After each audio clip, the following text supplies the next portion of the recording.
We didn't dare wait to add up the fare. We stuffed a pile of silver into the cabbie's hand and dropped a couple of Kleenexes to cover the mess on the floor, and ran in through the lobby and onto the empty elevator. Luckily for us, it was a quiet time of day. Betsy was sick again in the elevator, and I held her head. And then I was sick, and she held mine. Usually after a good puke, you feel better right away. We hugged each other and then said goodbye and went off to opposite ends of the hall to lie down in our own bedrooms. There's nothing like puking with somebody to make you into old friends. But the minute I'd shut the door behind me and undressed and dragged myself onto the bed, I felt worse than ever. I felt I just had to go to the toilet. I struggled into my white bathrobe with the blue cornflowers on it and staggered down to the bathroom.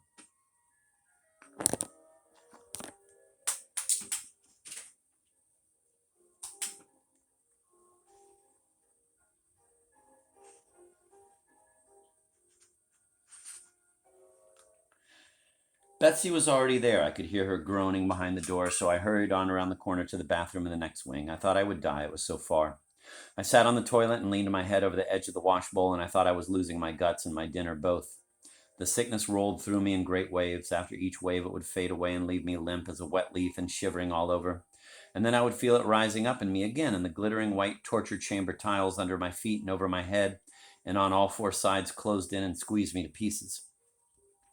I don't know how long I kept at it. I let the cold water in the bowl go on running loudly with the stopper out so anybody who came by would think I was washing my clothes.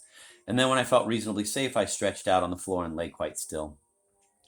It didn't seem to be summer anymore. I could feel the winter shaking my bones and banging my teeth together. And the big white hotel towel I had dragged down with me lay under my head, numb as a snowdrift. I thought it very bad manners for anyone to pound on a bathroom door the way some person was pounding. They could just go around the corner and find another bathroom the way I had done and leave me in peace.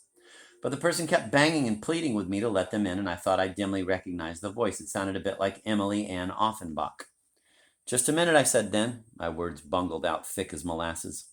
I pulled myself together and slowly rose and flushed the toilet for the 10th time and slopped the bowl clean and rolled up the towel so the vomit stains didn't show very clearly and unlocked the door and stepped out into the hall. I knew it would be fatal if I looked at Emily Ann or anybody else, so I fixed my eyes glassily on a window that swam at the end of the hall and put one foot in front of the other. The next thing I had a view of was somebody's shoe. It was a stout shoe of cracked black leather and quite old, with tiny air holes and a scalloped pattern over the toe, and a dull polish, and it pointed at me. It seemed to be placed on a hard green surface that was hurting my right cheekbone. I kept very still, waiting for a clue that would give me some notion of what to do. A little to the left of the shoe, I saw a vague heap of blue cornflowers on a white ground, and this made me want to cry. It was the sleeve of my own bathrobe I was looking at, and my left hand lay pale as a cod at the end of it. She's all right now. The voice came from a cool, rational region far above my head. For a minute, I didn't think there was anything strange about it, and then I thought it was strange. It was a man's voice, and no men were allowed to be in our hotel at any time of the night or day. How many others are there? The voice went on. I listened with interest. The floor seemed wonderfully solid. It was comforting to know I had fallen and could fall no further. 11, I think, a woman's voice answered. I figured she must belong to the black shoe. I think there's 11 more of them, but one's missing, so there's only 10. Well, you get this one to bed, and I'll take care of the rest. I heard a hollow boomp, boomp in my right ear that grew fainter and fainter. Then a door opened in the distance, and there were voices and groans, and the door shut again. Two hands slid under my armpits, and the woman's voice said, "Come, come, lovey, we'll make it yet." And I felt myself being half lifted, and slowly the doors began to move by one, until we came to an open door and went in. The sheet on my bed was folded back, and the woman helped me lie down and covered me up to the chin and rested for a minute in the bedside armchair, fanning herself with one plump pink hand. She wore gilt-rimmed spectacles and a white nurse's cap. "Who are you?" I asked in a faint voice. "I'm the hotel nurse." "What's the matter with me?" "Poisoned," she said briefly. "Poisoned, the whole lot of you. I never seen anything like it. Sick here, sick there. Whatever have you young ladies been stuffing yourselves with?" "Is everybody else sick too?" I asked with some hope. "The whole of your lot," she affirmed with relish. "Sick as dogs and crying for ma." The room hovered around me with great gentleness. as if the chairs and the tables and the walls were withholding their weight out of sympathy for my sudden frailty. "The doctor's given you an injection," the nurse said from the doorway. "You'll sleep now."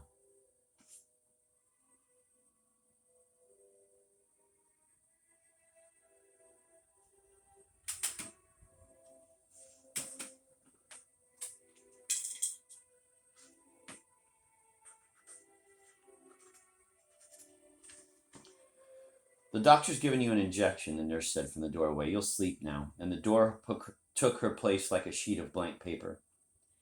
And then a larger sheet of paper took the place of the door. And I drifted toward it and smiled myself to sleep. Somebody was standing by my pillow with a white cup. "Drink this," they said. I shook my head. The pillow crackled like a wad of straw. "Drink this and you'll feel better." A thick white china cup was lowered under my nose. In the wan light that might have been evening and might have been dawn, I contemplated the clear amber liquid. Pads of butter floated on the surface, and a faint, chickeny aroma fumed up to my nostrils. My eyes moved tentatively to the skirt behind the cup. "Betsy," I said. "Betsy, nothing. It's me." I raised my eyes then and saw Doreen's head silhouetted against the paling window, her blonde hair lit at the tips from behind like a halo of gold. Her face was in shadow, so I couldn't make out her expression, but I felt a sort of expert tenderness flowing from the ends of her fingers. She might have been Betsy or my mother or a fern-scented nurse. I bent my head and took a sip of the broth. I thought my mouth must be made of sand. I took another sip and then another and another until the cup was empty. I felt purged and holy and ready for a new life. Doreen set the cup on the windowsill and lowered herself into the armchair. I noticed that she made no move to take out a cigarette, and as she was a chain smoker, this surprised me.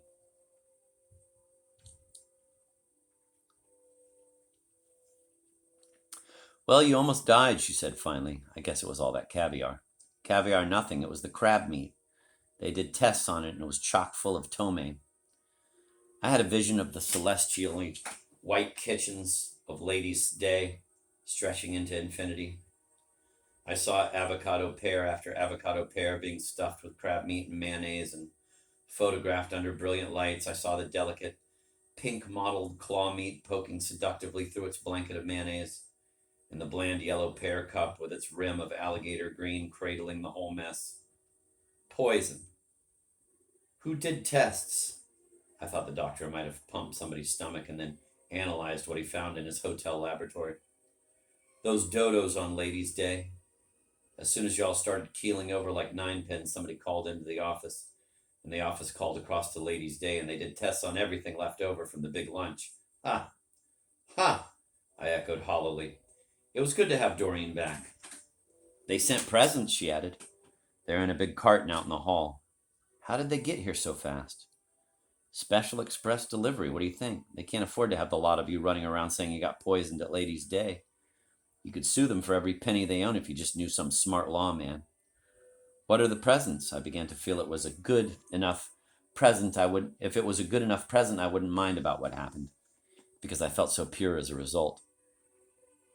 "Nobody's opened the box yet. They're all out flat. I'm supposed to be carting soup into everybody, seeing as I'm the only one on my feet, but I brought you yours first." "See what the present is," I begged. Then I remembered and said, "I have a present for you as well." Doreen went out into the hall. I could hear her rustling around for a minute and then the sound of paper tearing. Finally, she came back carrying a thick book with a glossy cover and people's names printed all over it. "The 30 best short stories of the year." She dropped the book in my lap. "There's 11 more of them out there in that box. I suppose they thought it'd give you something to read while you were sick." She paused. "Where's mine?" I fished in my pocketbook and handed Doreen the mirror with her name and the daisies on it. Doreen looked at me and I looked at her, and we both burst out laughing. "You can have my soup if you want it," she said. "They put 12 soups on the tray by mistake, and Lenny and I stuffed down so many hot dogs while we were waiting for the rain to stop I couldn't eat another mouthful." "Bring it in," I said. "I'm starving." At 7 the next morning, the telephone rang. Slowly, I swam up from the bottom of a black sleep. I already had a telegram from JC stuck in my mirror, telling me not to bother to come into work but to rest for a day and get completely well, and how sorry she was about the bad crab meat, so I couldn't imagine who could be calling. I reached out and hitched the receiver onto my pillow so the mouthpiece rested on my collarbone and the earpiece lay on my shoulder. "Hello," a man's voice said. "Is that Miss Esther Greenwood?" I thought I detected a slight foreign accent. "It certainly is," I said. "This is Constantine something or other."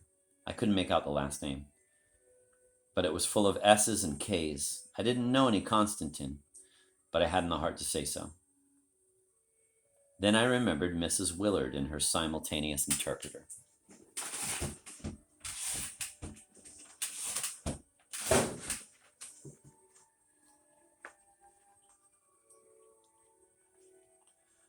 Of course, I cried, sitting up and clutching the phone to me with both hands. I'd never have given Mrs. Willard credit for introducing me to a man named Constantine. I collected men with interesting names. I already knew a Socrates.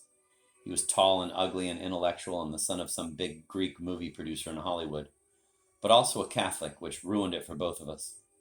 In addition to Socrates, I knew a white Russian named Attila at the Boston School of Business Administration. Gradually, I realized that Constantine was trying to arrange a meeting for us later in the day. "Would you like to see the UN this afternoon?" "I can already see the UN," I told him with a little hysterical giggle. He seemed nonplussed. "I can see it from my window." I thought perhaps my English was a touch too fast for him. There was a silence. Then he said, "Maybe you would like a bite to eat afterward?" I detected the vocabulary of Mrs. Willard and my heart sank. Mrs. Willard always invited you for a bite to eat. I remembered that this man had been a guest at Mrs. Willard's house when he first came to America. Mrs. Willard had one of those arrangements where you open your house to foreigners, and then when you go abroad, they open their houses to you. I now saw quite clearly that Mrs. Willard had simply traded her open house in Russia for my bite to eat in New York. "Yes, I would like a bite to eat," I said stiffly. "What time will you come?" "I'll call for you in my car about 2. It's the Amazon, isn't it?" "Yes." "Ah, I know where that is." For a moment, I thought his tone was laden with special meaning, and then I figured that probably some of the girls at the Amazon were secretaries at the UN, and maybe he had taken one of them out at one time. I let him hang up first, and then I hung up and lay back in the pillows, feeling grim.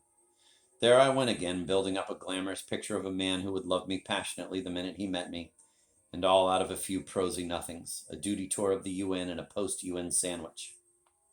I tried to jack up my morale. Probably Mrs. Willard's simultaneous interpreter would be short and ugly, and I would come to look down on him in the end the way I looked down on Buddy Willard. This thought gave me a certain satisfaction, because I did look down on Buddy Willard, and although everybody still thought I would marry him when he came out of the TV place, I knew I would never marry him if he were the last man on earth. Buddy Willard was a hypocrite. Of course, I didn't know he was a hypocrite at first. I thought he was the most wonderful boy I'd ever seen. I'd adored him from a distance for 5 years before he even looked at me, and then there was a beautiful time when I still adored him and he started looking at me.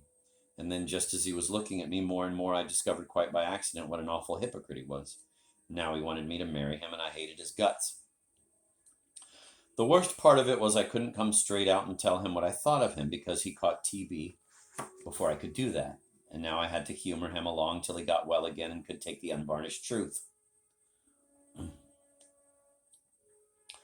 I decided not to go down to the cafeteria for breakfast.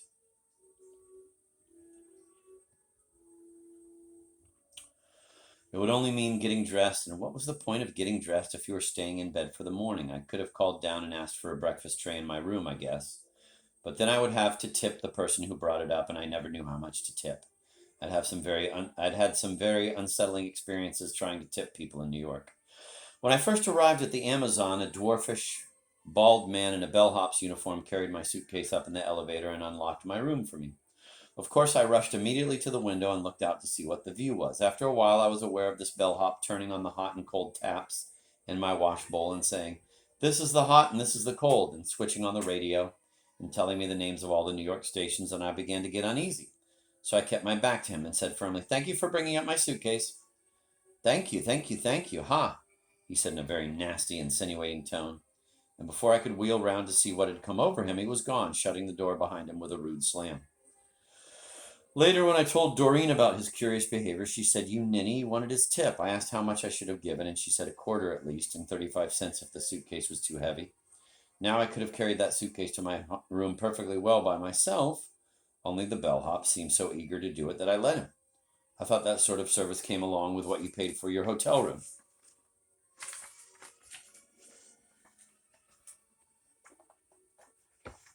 I hate handing over money to people for doing what I could just as easily do myself. It makes me nervous. Doreen said 10% was what you should tip a person, but I somehow never had the right change, and I'd have felt awfully silly giving somebody half a dollar and saying 15 cents of this is a tip for you, please give me 35 cents back.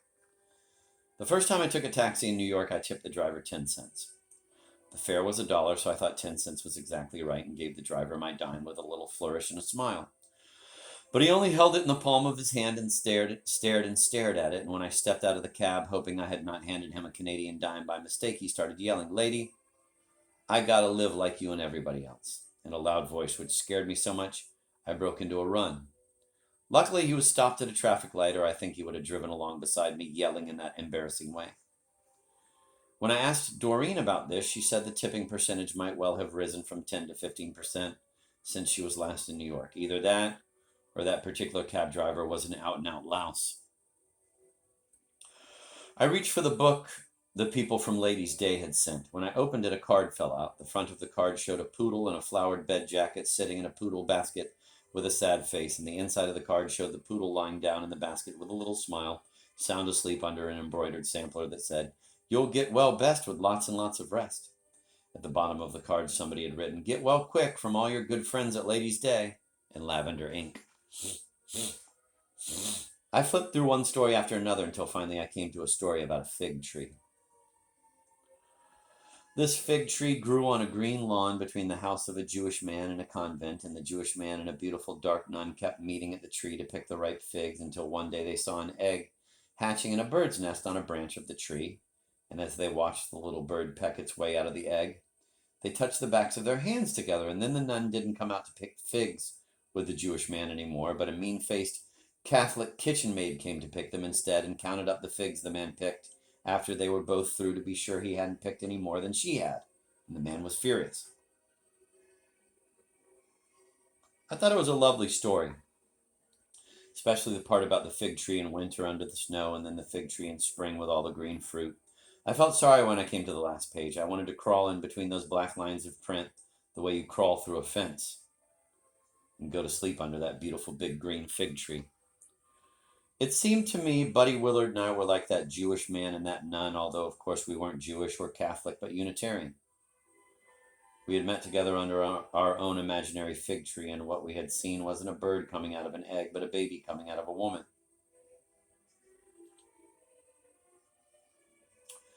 And then something awful happened, and we went our separate ways. As I lay there in my white hotel bed feeling lonely and weak, I thought I was up in that sanatorium in the Adirondacks, and I felt like a heel of the worst sort. In his letters, Buddy kept telling me how he was reading poems by a poet who was also a doctor, and how he'd found out about some famous dead Russian short story writer who had been a doctor too. So maybe doctors and writers could get along fine after all. Now, this was a very different tune from what Buddy Willard had been singing all the 2 years we were getting to know each other. I remember the day he smiled at me and said, "Do you know what a poem is, Esther?" "No, what?" I said. "A piece of dust." And he looked so proud of having thought of this that I just stared at his blonde hair and his blue eyes and his white teeth. He had very long, strong white teeth, and I said, "I guess so." It was only in the middle of New York, a whole year later, that I finally thought of an answer to that remark. I spent a lot of time having imaginary conversations with Buddy Willard. He was a couple of years older than I was and very scientific, so he could always prove things. When I was with him, I had to work to keep my head above water. These conversations I had in my mind usually repeated the beginnings of conversations I'd really had with Buddy, only they finished with me answering him back quite sharply instead of just sitting around and saying, "I guess so."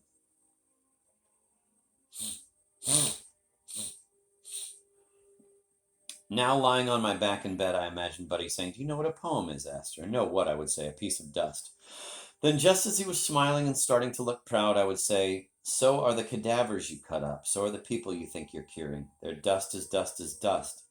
I reckon a good poem lasts a whole lot longer than 100 of those people put together. And of course, Buddy wouldn't have any answer to that because what I said was true. People were made of nothing so much as dust, and I couldn't see that doctoring all that dust was a bit better than writing poems people would remember and repeat to themselves when they were unhappy or sick and couldn't sleep. My trouble was I took everything Buddy Willard told me as the honest to God truth. I remember the first night he kissed me. It was after the Yale junior prom.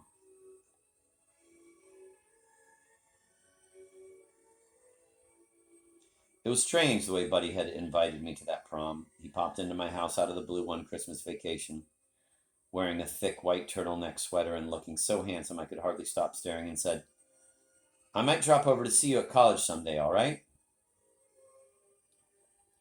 I was flabbergasted. I only saw Buddy at church on Sundays when we were both home from college, and then at a distance, and I couldn't figure what had put it into his head to run over and see me. He had run the 2 miles between our houses for cross-country practice, he said. Of course, our mothers were good friends. They had gone to school together and then both married their professors and settled down in the same town. But Buddy was always off on a scholarship at prep school in the fall or earning money by fighting blister rust in Montana in the summer. So our mothers being old school chums really didn't matter a bit. After this sudden visit, I didn't hear a word from Buddy until one fine Saturday morning in early March. I was up in my room at college, studying about Peter the Hermit and Walter the Penniless for my history exam on the Crusades the coming Monday, when the hall phone rang.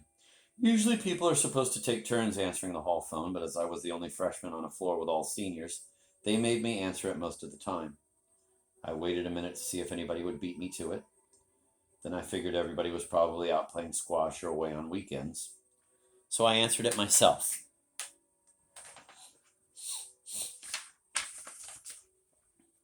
"Is that you, Esther?" the girl on watch downstairs said, and when I said yes, she said, "There's a man to see you." I was surprised to hear this because of all the blind dates I'd had that year, not one called me up again for a second date. I just didn't have any luck. I hated coming downstairs sweaty-handed and curious every Saturday night and having some senior introduce me to her aunt's best friend's son and finding some pale, mushroomy fellow with protruding ears or buck teeth or a bad leg. I didn't think I deserved it. After all, I wasn't crippled in any way. I just studied too hard. I didn't know when to stop. Well, I combed my hair and put on some more lipstick and took my history book so I could say I was on my way to the library if it turned out to be somebody awful, and went down, and there was Buddy Willard leaning against the mail table in a khaki zipper jacket and blue dungarees and frayed gray sneakers and grinning up at me.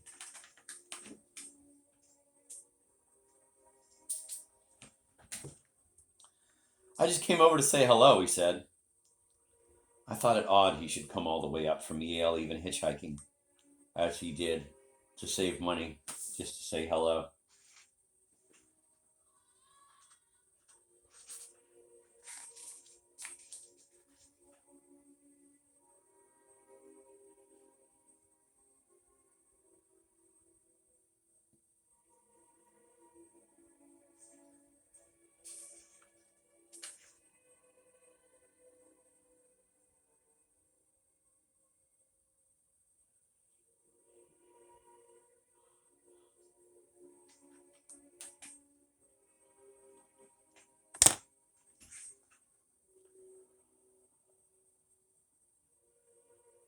I thought it odd he should come all the way up from Yale, even hitchhiking as he did, to save money just to say hello. "Hello," I said. "Let's go out and sit on the porch." I wanted to go out on the porch because the girl on watch was a nosy senior and eyeing me curiously. She obviously thought Buddy had made a big mistake. We sat side by side in two wicker rocking chairs. The sunlight was clean and windless and almost hot.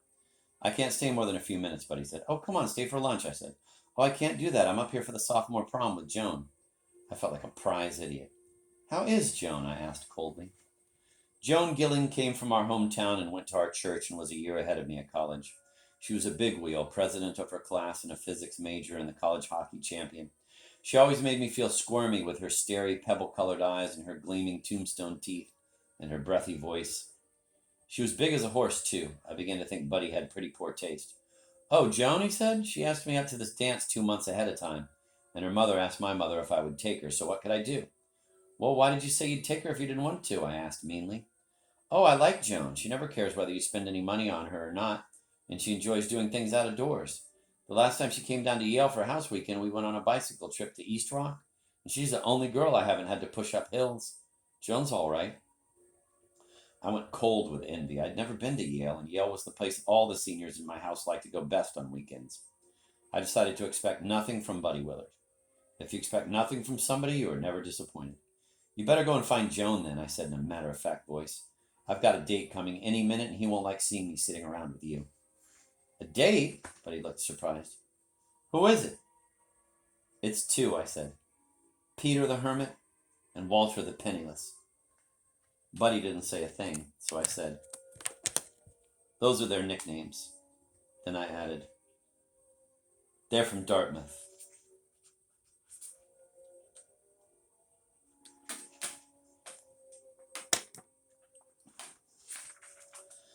I guess Buddy never read much history because his mouth stiffened. He swung up from the wicker rocking chair and gave it a sharp little unnecessary push. Then he dropped a pale blue envelope with a Yale crest into my lap. Here's the letter I meant to leave for you if you weren't in. There's a question in it you can answer by mail. I don't feel like asking you about it right now. After Buddy had gone, I opened the letter. It was a letter inviting me to the Yale Junior Prom. I was so surprised I let out a couple of yips and ran into the house shouting, I'm going, I'm going, I'm going. After the bright white sun on the porch, it looked pitch dark in there, and I couldn't make out a thing. I found myself hugging the senior on watch. When she heard I was going to the Yale Junior Prom, she treated me with amazement and respect.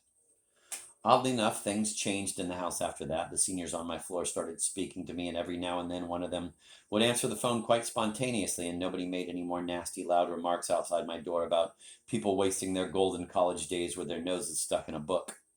Well, all during the junior prom, Buddy treated me like a friend or a cousin.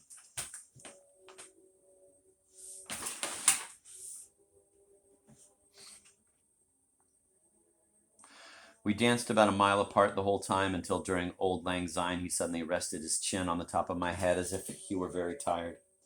Then in the cold, black 3 o'clock wind, we walked very slowly the 5 miles back to the house where I was sleeping in the living room on a couch that was too short because it only cost 50 cents a night instead of $2 like most of the other places with proper beds. I felt dull and flat and full of shattered visions. I had imagined Buddy would fall in love with me that weekend, and that I wouldn't have to worry about what I was doing on any more Saturday nights the rest of the year. Just as we approached the house where I was staying, Buddy said, let's go up to the chemistry lab. I was aghast. The chemistry lab? Yes, Buddy reached for my hand. There's a beautiful view up there behind the chemistry lab. And sure enough, there was a sort of hilly place behind the chemistry lab from which you could see the lights of a couple of the houses in New Haven. I stood pretending to admire them while Buddy got a good footing on the rough soil. While he kissed me, I kept my eyes open and tried to memorize the spacing of the house lights so I would never forget them. Finally, Buddy stepped back. Wow, he said. Wow, what? I said, surprised. It had been a dry, uninspiring little kiss. And I remember thinking it was too bad both our mouths were so chapped from walking 5 miles in that cold wind. Wow, it makes me feel terrific to kiss you. I modestly didn't say anything. I guess you go out with a lot of boys, Buddy said then. Well, I guess I do, I thought. I must have gone out with a different boy for every week in the year. Well, I have to study a lot. So do I put in hastily. I have to keep my scholarship after all. Still, I think I could manage to see you every third weekend. That's nice. I was almost fainting and dying to get back to college and tell everybody. Buddy kissed me again in front of the house steps. And the next fall, when his scholarship to medical school came through, I went there to see him instead of to Yale, and it was there I found out how he had fooled me all those years and what a hypocrite he was. I found out on the day we saw the baby born.